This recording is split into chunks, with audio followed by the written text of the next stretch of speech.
ஆண்டவராகிய இயேசு கிறிஸ்துவின் இனிய நாமத்தில் அன்பின் வாழ்த்துக்கள். முதல் பார்ட்டில் நம் யோசுவாவின் அறிமுகம் புஸ்தகத்தில் யோசுவாவை குறித்து விசேஷமாக கானானை குறித்து ஒரு அறிமுகமாக கானானை என்ன என்பதை குறித்து ஒரு ஒரு சில காரியங்களை தியானித்தோம்.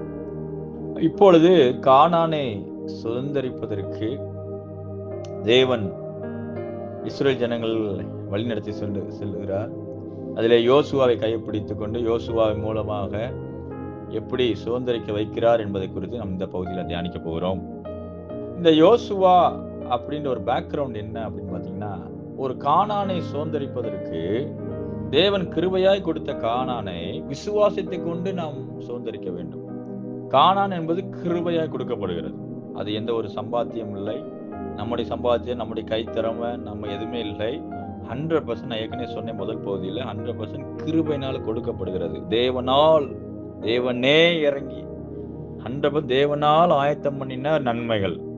அதை சுதந்திரிப்பதற்கு விசுவாசம் தேவை, அல்லது எப்படி சுதந்திரிப்பதற்கு விசுவாசமாகிய சில ஆயத்தங்கள் தேவை. விசுவாசத்தை கொண்டு நீதிமான்களாக்கப்படுகிறோம் அப்படிதான் சொல்லப்படுகிறது. கிருபையினாலே விசுவாசத்தை கொண்டு நீதிமான பவுல் அந்த இடத்துல எபேசியர்ல சொல்ல 2 காரியத்தை சொல்ல. கிருபையினால ரட்சிக்கப்படுகிறோம், அதை விசுவாசத்தை கொண்டு அறிக்கையினால இல்லையா நம்ம ரட்சிக்கப்படுவது. அறிக்கை ரட்சிப்பு உண்டாக நாவினாலே அறிக்கை செய்யப்படும். சம்திங் அவுட்வேர்ட், சம்திங் என்ன பண்ண இருதயத்தில் விசுவாசித்து நாவினாலே அறிக்கை செய்யப்படும். ஏதோ ஒரு பங்கு இங்கே நம்ம பகுதியிலிருந்து வருது பாருங்க. 100% தேவன் செய்கிறார், உண்மைதான். அவரே எல்லாம் செஞ்சு முடிச்சிட்டாரு, அப்புறம் ஏன் என் வாழ்க்கையில் நான் சுதந்திரிக்க முடியவில்லை? எல்லாம் தேவன் செஞ்சிட்டாரு, முடிச்சிட்டாரு, சிலுவையில் முடிச்சிட்டாரு சொல்றீங்களே, ஏன் நான் சுதந்திரிக்க முடியாமல் இருக்கிறேன்? அதுக்குதான் இங்க பதில் வருகிறது. சுதந்திரிப்பதற்கு சில ஆயத்தங்களும் சில தகுதிகளும் தேவை. 100% தேவன் கிருபையினால கொடுத்துட்டாரு, டெபாசிட் பண்ணிட்டார். அதை கிளைம் பண்ணுவதற்கு தான் ஆண்டவர் சில வழிமுறைகளை சொல்றார். அதுதான் இந்த புஸ்தகத்துல, யோசுவா புஸ்தகத்துல படிக்கிறோம். யோசுவாவை கர்த்தர் தெரிந்து கொள்ளும் பொழுது, அவனை ஊழியக்காரராக இருந்தாலும் அவனை மக்களுக்கு அடையாளமாக, ஒரு விசுவாசிக்கு அடையாளமாக பார்க்கும் பொழுது அவனை எப்படி சுதந்திரிக்க வைக்கிறார், அவன் மூலமாக இஸ்ரேல் ஜனங்களை சுதந்திரிக்கிறார், எப்படியெல்லாம் வைக்கிறார் என்பதை குறித்து நாம் இந்த பகுதியில் பார்க்க போறோம். இந்த பார்ட் 2ல என்ன செய்யறாரு? முதல்ல யோசுவாவோட பின்பகுதி என்ன அப்படின்னா, ஒரு வாலிப நாட்களே ரட்சிக்கப்பட்ட எகிப்தை விட்டவன். ஆமென். எகிப்தை விட்டவர்கள், எகிப்திலிருந்து புறப்பட்டவன்.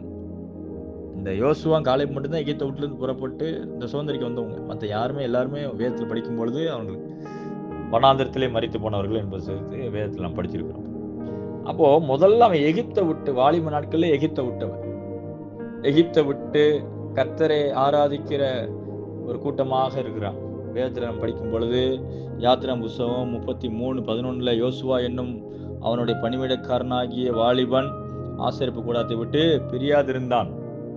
அந்த வாலிப நாட்கள்ல கர்த்தரை ஆராதிக்கிற ஆசரிப்பு கூடாரத்தில் என்ன நடக்குது? பலி செலுத்தும் முறை, பலிகளை செலுத்துகிற முறை, பலி செலுத்துகிற கூட்டம், ஆராதிக்கிற கூட்டம், அதனாலே இருக்கிறான். அது ஒரு பணிவிடைக்காரனாக சர்வீஸ் பண்ணணும், உதவி செய்யணும், கர்த்தர் ராஜ்யத்தை கட்டணும்னு நினைக்கிறான்.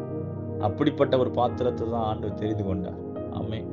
வாலிபர்கள் அநேகர் கர்த்தருக்கு தேவை. கர்த்தரை ஆராதிக்கிற கூட்டவர்களா இருக்கட்டும், கர்த்தரை பணிவிடை ஆசரிப்பு கூடாரத்தை விட்டு பிரியாது இருக்கிற வாலிபர்களாய் மாற முடியாது. நம்முடைய பிள்ளைகள் ஆசரிப்பு கூடாரத்திலே இருக்கட்டும், அதை சொல்லி ஜோமனும் உங்க பிள்ளைகளை ஆசரிப்பு கூடாரத்தை விட்டு பிரியாது இருக்கட்டும். ஆண்டவர் விசேஷ கிருபை கொடுக்க. யார ஆண்டவர் பெரிய லெவலில் கொண்டு போறாரு, ஒரு பெரிய தலைவனாக, ஒரு கோத்திர தலைவனாக, ஒரு அதிகாரியாக கர்த்தருடைய சபையில உயர்த்தி கொண்டு வராரு. யோசுவா பேக்ரவுண்ட் இதுதான். வாலிப நாட்கள்ல வாலிபர்களா அர்ப்பணித்து ஒரு சூழ்நிலைக்கு வரீங்கன்னா, கர்த்தர் உங்களுக்கு பிரகாசம் உள்ள ஒரு எதிர்காலத்தை தான், ஒரு ஊழியத்துல தலைவராக தான் கர்த்தர் உங்களை வைப்பார். ஆமென். இதை கேட்டுக்கொண்டு நீங்க வாலிபரா இருக்கலாம். சொல்றேன், வாலிபம் கர்த்தருக்குரியவர்களாக, வாலிப பிரயாசம் கர்த்தருக்குரியதாக, வாலிபத்தின் ஓட்டம் இயேசுவுக்குரியதாக இருக்கட்டும். கர்த்தர் அழகா அந்த பாத்திரத்தை உருவாக்கினார். அது யோசுவா அர்ப்பணித்தான், எகிப்தை விட்டு கர்த்தருடைய வார்த்தையை நம்பி ஆசீர்வாதத்திலே இருந்து மோசேக்கு கீழே வளர்ந்து லீடர்ஷிப்ல வளர்ந்து ஒரு உருவாக்கப்பட்ட ஒரு மனுஷனா இருக்கு. அப்படிப்பட்டவர்களை கத்த உயர்ந்த இடத்துல பேக்ரவுண்ட். இன்னைக்கு நாள் அடிப்படையா நம் சுதந்திரிக்க வேண்டும் என்றால் பாவ வாழ்க்கையிலிருந்து விட்டுருக்கணும். அதுலயும் ரட்சிக்கப்பட்டவர்களா இருக்கணும். ரட்சிக்கப்பட்டவர்கள், விடுதலையாக்கப்பட்டவர்களே தான் கர்த்தர் அடுத்த லெவல்ல விசேஷமா கானானை சுதந்திரிக்க வைக்கிறார். அந்த பாவத்திலிருந்து விடுதலையாக்கப்பட்ட பரிசுத்தவான்களுக்கான ஒரு சுதந்திரம். ஆண்டவராய் இயேசு கிறிஸ்துவின் ரத்தம் சகல பாவங்களை நீக்கி நம்மளை சுத்திகரிக்கிறது. நம்முடைய ஆவி, ஆத்மா, சரீரத்தை பரிசுத்தப்படுத்துகிறது. இந்த பூமியில பரிசுத்தவான் என்ற ஒரு அடையாளத்தை கொடுத்து கிறிஸ்துவுக்குள்ளாக நம்மளை சுதந்திரிக்க வைக்கிறார். இந்த யோசுவா அடிப்படையா பாத்தீங்கன்னா, எகிப்தை விட்டவன் வாலிப நாட்டில் ஆசரிப்பு கூடாரத்தை விட்டு பிரியாது இருந்தான். எகிப்தை விட்டு கிளம்பி ஆசரிப்பு கூடத்திலே இருக்கிறான். ஆசரிப்பு கூடத்திலே வளர்றான். ஆசரிப்பு கூடத்துல நான் ஏற்கனவே படிக்கும்படி ஆசாரிகள் ஆசரிப்பு துதி பலி, ஆராதனை பலி, பலிகளை செலுத்துவார்கள். அவர்களோடு இருக்கிறான், பலி செலுத்திக்கிட்டு இருக்கிறான், ஆராதிச்சுக்கிட்டு இருக்கிறான். இதை கேட்டுக்கிற தேவஜனமே, ஒண்ணுமே புரியல, ஆனா கர்த்தருடைய அழைப்பிலே இருக்கிறீங்களா? துதிச்சுக்கிட்டே இருங்க. ஆண்டவர் ஆராய்ச்சிக்கிட்டே இருங்க. வாலிப தம்பிய, வாலிப சகோதரிய, கர்த்தரை ஆராய்ச்சிக்கிட்டே இருங்க. அவர் உனக்கு அழகா ஒரு இடத்துல போய் செட் பண்ணுவார். இந்த ஆராய்ச்சிக்கிட்டு இருந்து கர்த்தரை தூச்சிக்கிட்டு இருந்தான் இல்லையா? இந்த ஆசீர்வாதத்தை விட்டு பிரியாது இருக்கிற இந்த யோசுவாவுக்கு கர்த்தர் ஒரு மேன்மையான ஒரு இடத்த வச்சிருந்தார். நல்ல ஒரு பாலும் தேடி தேசத்தை ஆயத்தம் பண்ணி வச்சிருந்தார். சரி, பேக்ரவுண்ட் என்னன்னா, அவன் எப்படிப்பட்டவனா இருக்கிறான். இன்னொன்று யோசுவா 1:8-9 அவனுக்கு ஒரு சில கமிட்மெண்ட் கொடுக்குறாரு. அவனை முதல்ல ஸ்ட்ரென்தன் பண்றாரு. நீ எப்படி பலம் கொண்டு திடமானதா இரு, ஸ்ட்ரென்தன் பண்ணிக்கிட்டே இருக்க.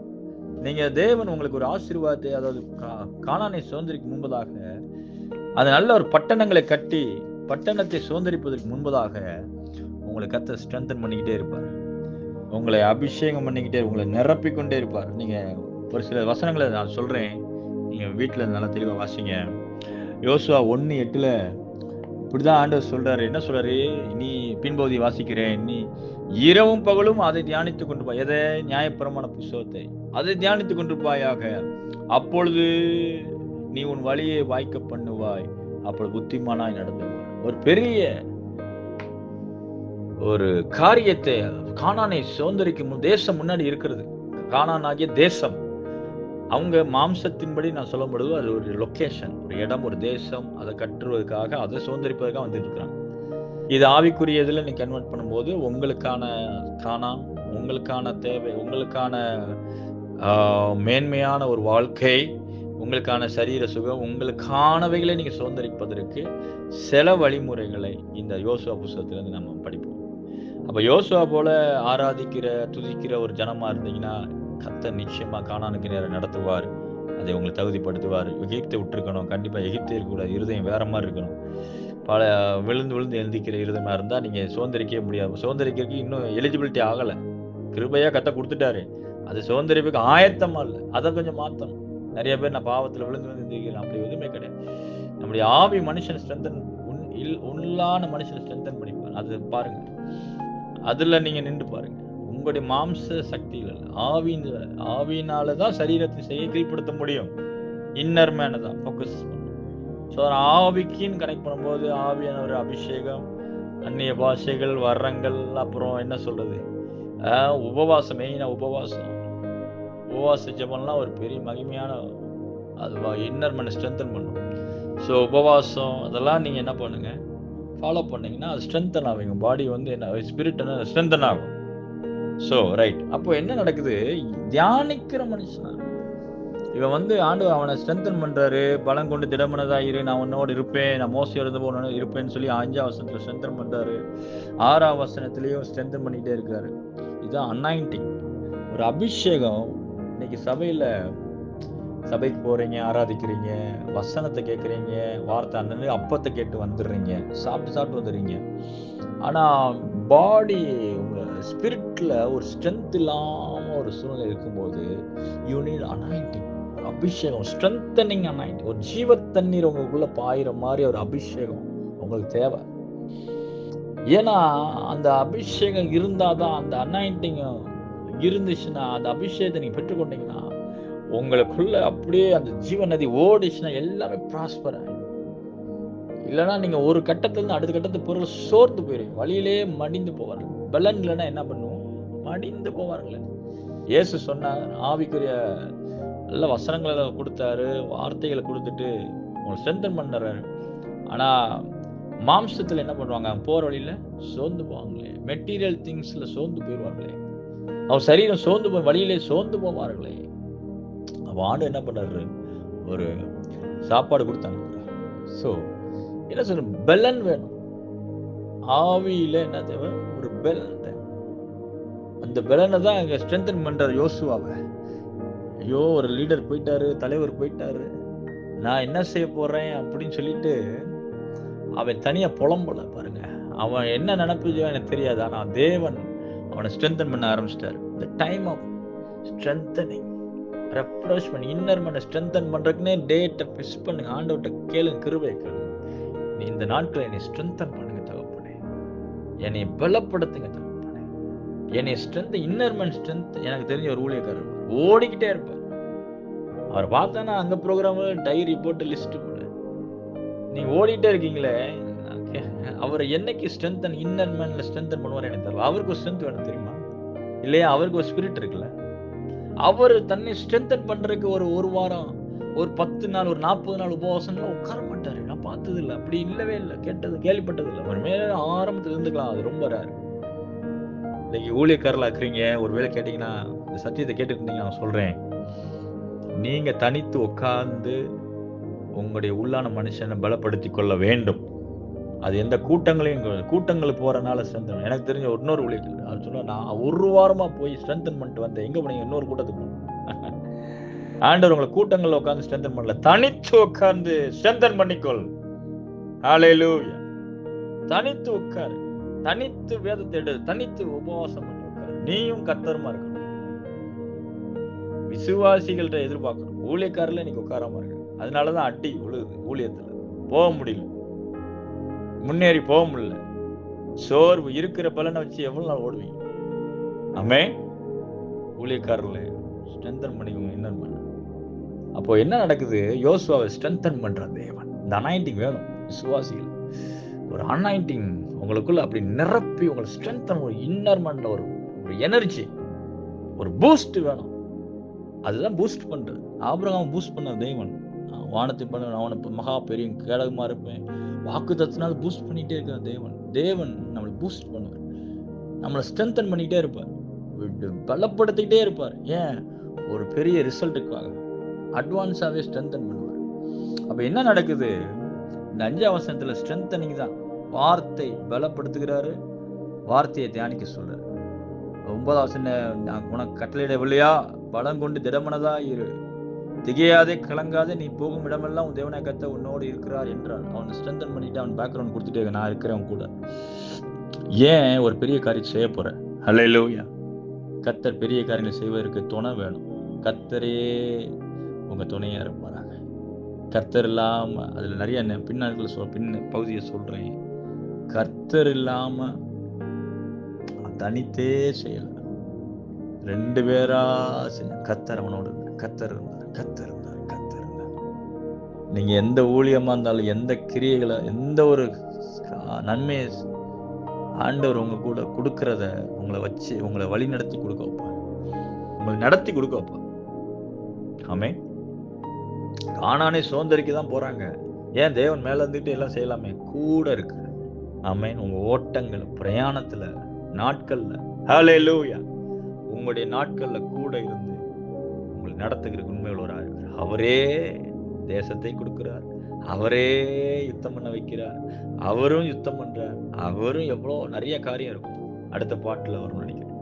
அப்போ ஆண்டவர் யோசுவாக்கு ஸ்ட்ரென்தன் பண்ண டைம் ஆஃப் ரெஃப்ரெஷ் பண்றாரு.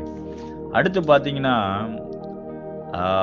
ஏற்கனவே சொல்லுவார் 3:5 யோசுவா மற்றும் மக்கள் எல்லாருக்குமே, இஸ்ரவேல் ஜனங்களுக்கு சொல்லும் பொழுது, யோசுவா ஜனங்களை நோக்கி, உங்களை பரிசுத்தம் பண்ணி கொள்ளுங்கள், நாளைக்கு கர்த்தர் உங்கள் நடுவில் என்ன பண்ணுவாரு? அற்புதங்களை செய்வார். அப்போ கானானை சுதந்தரிக்க, அற்புதமாகி அந்த கானானை சுதந்தரிப்பதற்கு தேவன் என்ன பண்றாரு? பரிசுத்தம் பண்ண வைக்கிறார். அப்படின்னா என்ன அர்த்தம்? பரிசுத்த ஜனம், செப்பரேஷன்ல இருக்கு. நம்மளை செப்பரேஷன் பண்ணப்பட்ட ஜனம், நம்ம செட்ரேட் பண்ணிக்கிறோம். ஆண்ட ஒரு காரியத்தை பிரித்தெடுத்துக்கிறோம். பரிசுத்தம்னா பிரித்தெடுத்தல் அர்த்தம். பரிசுத்த ஜனம், தெரிந்து கொள்ளப்பட்ட ஜனம். அப்போ யார ஆண்டவர் நம்மளுக்கு தெரிந்து கொள்ள யார் சுதந்தரிப்பாங்க? பலப்படுத்தப்பட்டவர்கள். காலேபு, யோசுவா வேறே ஆவி உள்ளவர்கள்னு சொல்லி உபாகமத்தை கூட வாசிக்கிறோம். உபாகமம் 34:9 ஞானத்தினாலே நிரப்பப்பட்டவர்களா இருக்கிறான் யோசுவா. அதே போல அவனை ஸ்ட்ரென்தன் பண்ணிக்கிட்டே இருக்கிறாரு. அது மாத்திரமல்ல, தியானித்து கொண்டிருக்கிறபடியா சொல்றாரு. பரிசுத்த ஜனமா வச்சிருக்கிறாரு. ஆமென். பரிசுத்தமுள்ள ஜனங்கள் சுதந்தரிப்பார்கள். ஹல்லேலூயா. கிறிஸ்துவை அறிந்திருக்கிறவர்கள், கிறிஸ்துவை பிரதிபலிக்கிறவர்கள், பரிசுத்த குலைச்சல் இருக்கும் பொழுதுதான் நம்முடைய ஆசீர்வாதம் எல்லாம் போயிடும். சமாதானம் எங்க விசுவாசம் இல்லையோ அங்கே சமாதானம் எல்லாம் போயிடும். சமாதானம் இல்லாம இடத்துல பாவம் வந்துருது. பாவம் இருக்கிற இடத்துல தோல்விகளும் அவமானங்கள் வந்துடுது. இதை நம்ம அந்த ஆயி பட்டணத்துல பார்க்கிறோம். யோசுவா எரிகோ உடைச்சி அவன் கீர்த்தி பிரசித்தமானது. அவனை கொண்டு பெரிய காரியம் செஞ்சு வந்துட்டு இருக்கும்போது ஒரு ஆயி பட்டணத்துல ஒரு தோல்வி. அந்த தோல்வி ஏன் வருது அப்படின்னா, அந்த பாபிலோன் சால்வை, கர்த்தர் வெறுத்த, கர்த்தருக்கு கீழ்ப்படியாம ஏதோ ஒரு ஆப்ஜெக்ட், ஒரு பொருள் இல்லையா, பாபிலோனி சால்வை, பொருளாசை, கீழ்ப்படியாமை உள்ள வந்து அவனுக்கு அந்த இடத்துல ஆகானுடைய கூடாரத்துக்குள்ள இருந்தது. ஒரு கோத்திரம், யூதா கோத்திரம் மாட்டினது. கர்த்தர் முழுசும் ஒரு தோல்வியை கொடுத்தார். முழு எல்லா ஜனத்துக்கும், இஸ்ரேல் ஜனங்களுக்கும் தோல்வி. 36 பேர் மரித்து போனார்கள். ஏறக்குறைய 3000-2000 பேர் போய் ஜெயிக்கலாம்னு சொன்ன அந்த ஆயி பட்டணத்தை கடைசியா அடுத்து நம்ம பார்க்கும்போது 30,000 பேர் போய் ஜெயிக்க வேண்டியது ஆகி போச்சு. காரணம் என்ன? காரணம் என்ன? கர்த்தர் கீழ்ப்படியாம, கர்த்தர் வெறுத்த சில பொருள்கள், கர்த்தர் அருவருக்கிற சில பொருள்கள், ஒரு ஆப்ஜெக்ட், வஞ்சிக்கப்பட்ட அந்த காரியங்கள் நம்ம குடும்பத்துல வரக்கூடாது. நம்முடைய கை சுத்தமா இருக்கும். ஹல்லேலூயா. பரிசுத்தமுள்ள கைகளா இருக்கும். வஞ்சிக்கப்பட்ட காரியங்கள் வரக்கூடாது. வீட்டுக்குள்ள வரக்கூடாது. எந்த வஞ்சிக்கப்பட்ட பணங்கள் வரக்கூடாது. அதிலே பரிசுத்தம். ஏன்னா நம்ம ஓட்டங்கள் ரொம்ப கிளியரா இருக்கும். கர்த்தரோடு ஓடிக்கிட்டு, கர்த்தர் நம்ம கையை பிடிச்சதே சுதந்திரிக்க வச்சிருக்காரு. பெரிய பொறுப்புகளுக்காக, பெரிய ஆசீர்வாதத்துக்காக அழைச்சிருக்காரு. அப்படி ஒரு மிஷன் அண்ட் விஷன்ல ஒரு டைம்ல இறங்கி இருக்கிறோம். ஹல்லேலூயா. இஸ்ரேல் ஜனங்களே கானான் தேசத்தை சுதந்திரிக்க அந்த வருஷத்தை திறந்து வச்சிருக்க, கானான் திறந்துட்டார். சுதந்திரிக்க வேண்டிய மக்களா ரெடியா இருக்கிறாங்க. நீங்க இன்னும் நான் வனாந்தரத்திலே இருக்கிறேன் அப்படின்ட்டீங்கன்னா இந்த செய்தி உங்களுக்கு கிடையாது. வனாந்தரம் கர்த்தர் வந்து வேண்டிய ஆகத்தை கொடுப்பாரு. நான் வந்து சாப்பிட்டுட்டு நான் மேல பர்வத்துக்கு போயிடுறேன்னு சொல்லி ஒரு கூட்டம் இருப்பாங்க பாருங்க. அவங்களுக்கு இது கிடையாது இந்த செய்தி. இல்ல, நான் இந்த பூமியில வந்து நோக்கமே தெரியாம இருக்கிறேன். நான் இன்னும் என்ன செய்யணும் கர்த்தருக்கு?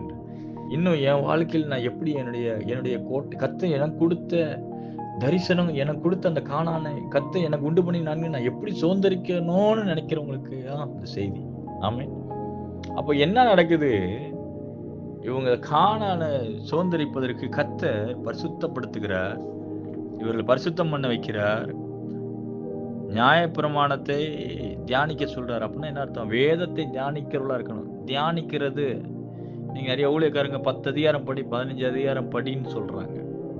நான் சொல்றேன், ஒரு வசனம் கூட சில நாள் கூட உங்களை அப்படி தியானிக்க வச்சு, தியானிக்கிறதுன்னா யோசிச்சு கொண்டிருக்கிறது, உங்களை யோசிக்க வைக்கிற அந்த வார்த்தைகளை யோசிக்கணும். அதான் தியானிக்கணும். திங்க் பண்ணிட்டே இருக்கிறது தான் தியானம்.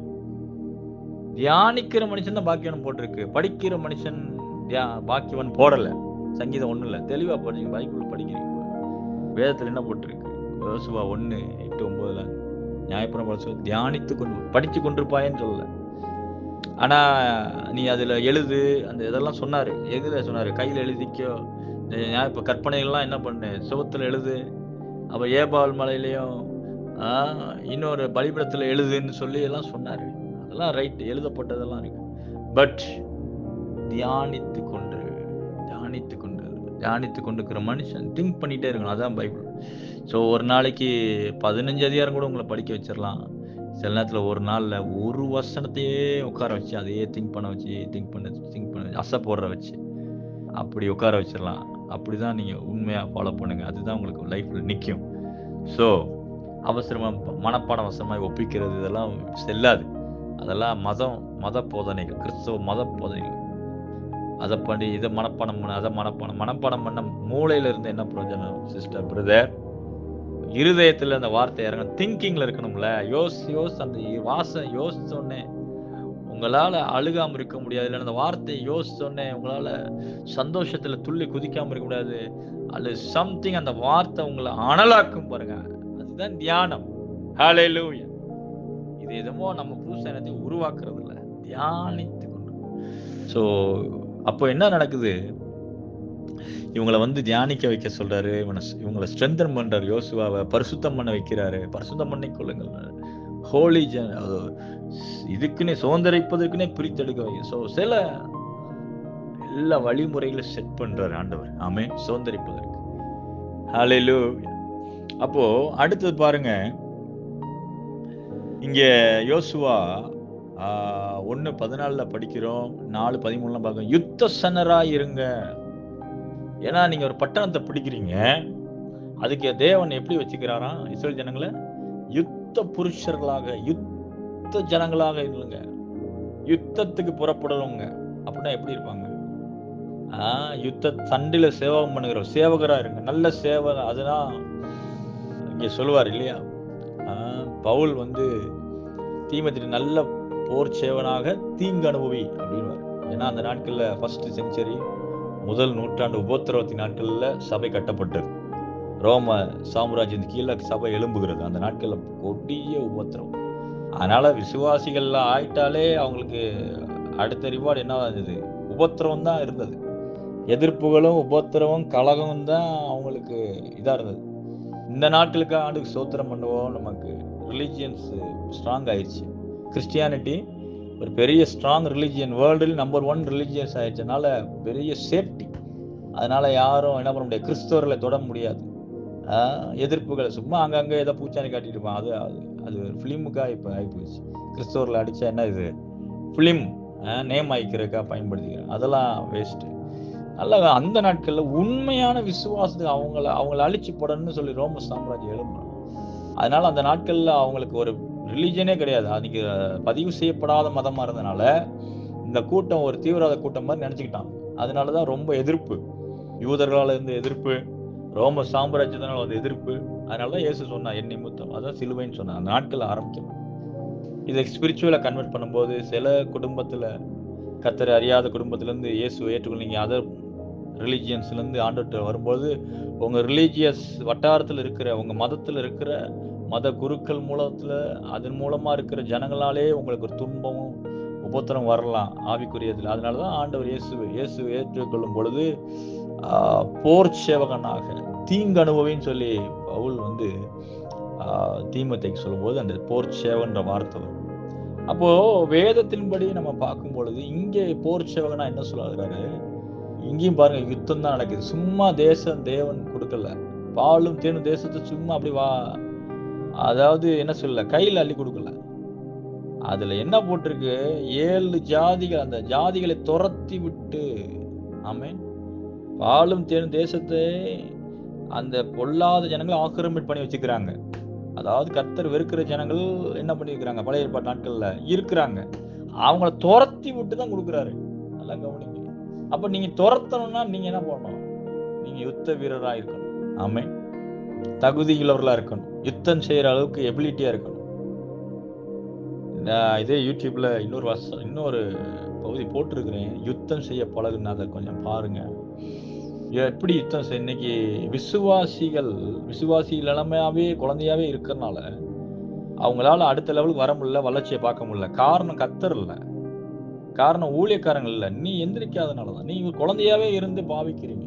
அதே ஆராதனை, அதே கர்த்தரை வழிபடுற முறைகள், அதை நீங்க என்ன பண்ண, அப்டேட் பண்ணணும். நீங்க வந்து யுத்த புருஷராய் மாறணும். யுத்தம் செய்யறதுக்கு, யுத்தம்னா என்ன அர்த்தம்? சுதந்திரிக்கிறதுக்கு ஆயத்தமாகணும். சுதந்திரிக்கிறது வந்து ஈஸியா சுதந்திரிக்கிறது இல்லை, அதை துரத்தி விட வேண்டி இருக்கும். என் நாமத்தினால பிசாசுகளை துரத்துவார்கள், புருஷர்களா இருப்பார்கள். அப்ப அது விசுவாசிக்கிறவங்களா நடக்கும் அடையாளம். அப்படிதான் சொல்றாரு ஆண்டவர். புருஷர்களை போல நிப்பாட்டி இன்னைக்கு தலைகளை மாறு. சில விசுவாசி சொல்லுவாங்க, எங்களை பிசாசு துரத்துது, செய்வினைகள் வல்லமைகள் துரத்துது, அடிக்குது, பின்னுது. தலைகளா கான்செப்டே மாறுது. ஆக்சுவலி ஆண்டவர் விசுவாசிக்கிறவங்களா நடக்கான நாமத்தில் பிசாசு அவர்கள் துரத்துவான்னு போட்டிருக்கு. ஆனா அவங்க விசுவாசிகளோட ஸ்டேட்மெண்ட் என்ன நடக்குதுன்னா, இந்த பிசாசு எங்களை துரத்து. காரணம் என்ன? நீ இன்னும் புருஷன் ஆகல. அப்படின்னா என்ன அர்த்தம்? யுத்தத்துக்கு ஆயத்தமானதுனாலதான், நீ எந்திரிக்காதனாலதான் உன் வாழ்க்கையில என்ன நடக்குது? சாத்தான் உன்னை விரட்டுறான். நீ குழந்தையா இருக்க, அதனாலதான் விரட்டுறான். நீங்களும் உங்களை குழந்தையை போல பாவிக்கிறீங்க. ஆண்டவரே நீ ரட்சியும், ஆண்டவரே இந்த பிசாசு வரலன்னு ஜெபம் பண்ணிட்டாரு ஆண்டவர். அதனாலதான் அப்போஸ்தலர் 1:8 முதல்ல அவங்களுக்கு வரும்போது பரிசுத்த ஆவியை தர்றாரு, அபிஷேகத்தை, அந்நிய பாஷை அடையாளத்தை, வல்லமையை கொடுக்குறாரு. வல்லமை பெற்றுக்கொள். இதை நிறைய இதில் நான் பேசியிருக்கிறேன். வல்லமை ஏன் கொடுக்குறாரு? வல்லமை பிசாசின் சக்தியின் சகல வல்லமை மேற்கொள்ள உங்களுக்கு வல்லமை கொடுக்குறாரு. இந்த வல்லமையை கொண்டு அந்த வல்லமையை நீ ஜெயிக்கணும்னு தான் உங்களுக்கு கத்து கொடுக்குறாரு. ஆமென். ஸோ நிறைய சத்தியம் இருக்குது.